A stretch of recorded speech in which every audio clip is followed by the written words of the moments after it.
Angela, bukod sa mga product endorsement, ang daming kinilig nung naglabas kayo ng vlog ni Robin. How was it doing a vlog and opening a YouTube channel na kayo lang talaga yung bida?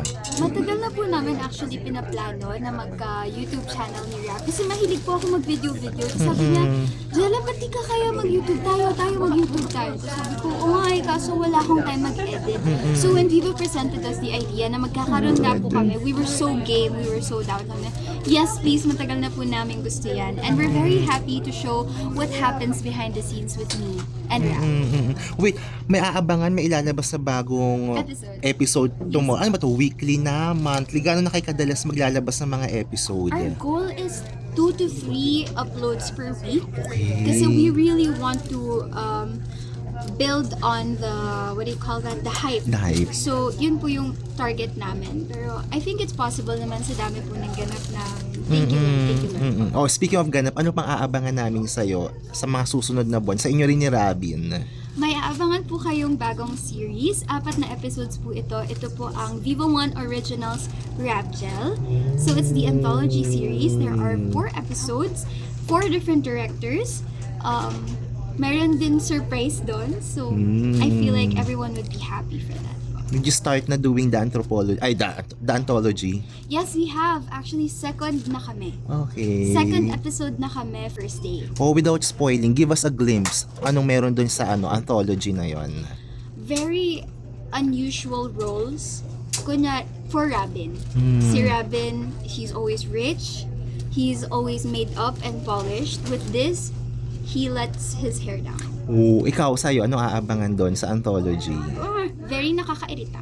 Oh! Very annoying, very, parang Sharpie. Nice. Okay tayo.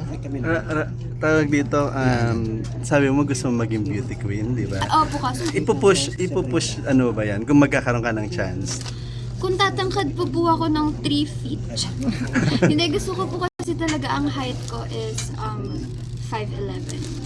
Pero wala po genetics kasi. Pero I would love to become a beauty queen. Kasi beauty queen ako nung teens ako. Kasi, nung teen ako kasi acceptable pa yung height ko. Pero hindi na ngayon. I'm already 24 and I'm still 5'2".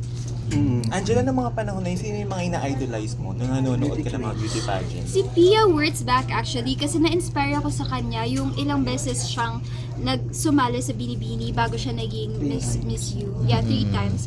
Ako naman, dun sa pageant na sinalihan ko, nung una akong sumali, I didn't place. Parang 8th place lang ako or 6th place, ganun. Tapos nung second time akong sumali, I won the title Miss International. So parang yun talaga yung inspiration ko na I'm gonna keep on trying, hindi ako susuko. After that, actually, dapat i-represent ko yung Philippines sa Bulgaria for Miss Teen Planet 2018. But that didn't happen because I didn't have sponsors. So, ayun po. The title was forfeited and somebody else took the crown.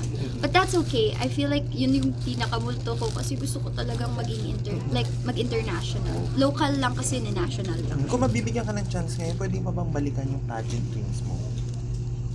As much as I want to, very competitive kasi ngayon mas mapili pa nga yung mga masa sa beauty queen kaysa sa mga politiko nowadays.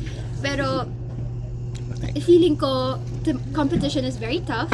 Maraming matatangkad, maraming may mas may edge kaysa sa akin. I feel like kung ano yung meron ako ngayon, ito talaga yung para sa akin. Pag-artista na lang po talaga. Kung may title, anong gusto mo? Miss Universe, Miss World, or Miss International? Ano yun? I was vying for Miss International and of course Miss You, pangarap ng lahat. Alam ba ni Robin yan? Na gusto mo maging beauty queen? Opo, alam niyo po. Anong comment niya about that? Sabi niya, kaya-kaya mo yan.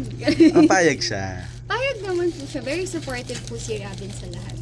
Last na lang, para kasing sa lahat ng mga posting nyo, sa lahat ng mga pagiging sweet ninyo ni Robin, laging tinatanong, ano na ba daw yung talagang status yung dalawa?